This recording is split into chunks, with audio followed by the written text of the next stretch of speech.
So, for the past few months, delimitation has been a hot topic in India. Many states have been opposing it, and some are even for it.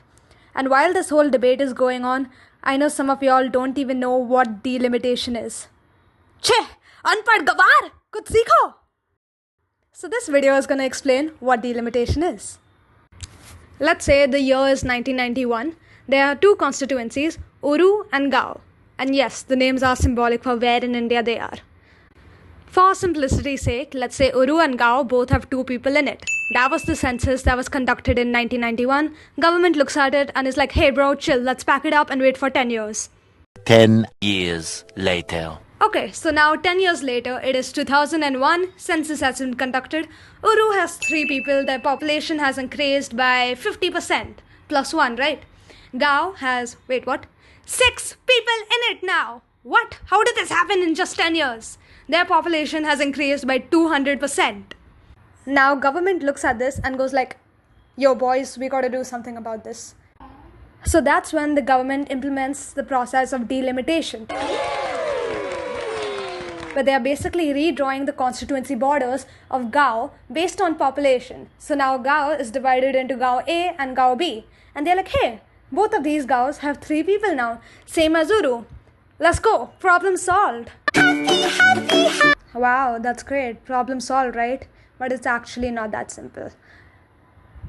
And if you were listening, I'm sure you unpad gawars would have some questions about this, such as why did the government need to make this redrawing of constituencies based on population?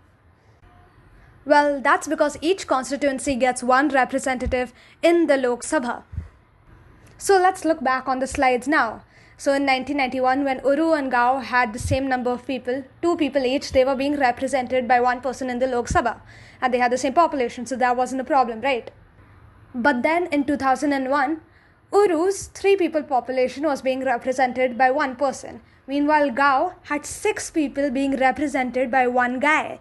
And that's what we call underrepresentation. And that's not nice, right? That's not fair.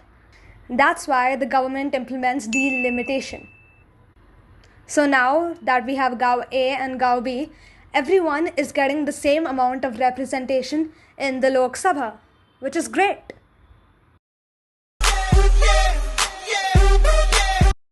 Yeah. So while this makes sense on paper and in theory, it's actually pretty hard when it comes to implementing it in an actual country. More so when the country is India. Currently in India, there are 543 constituencies. That means there are 543 seats in the Lok Sabha. You can see that in the constituency-wise map which is on the screen. And there's also a state-wise map of the political parties in power. So according to this Hindu article over here, the seats in the Lok Sabha are estimated to increase to 848 seats in 2026. And that's next year, my friend.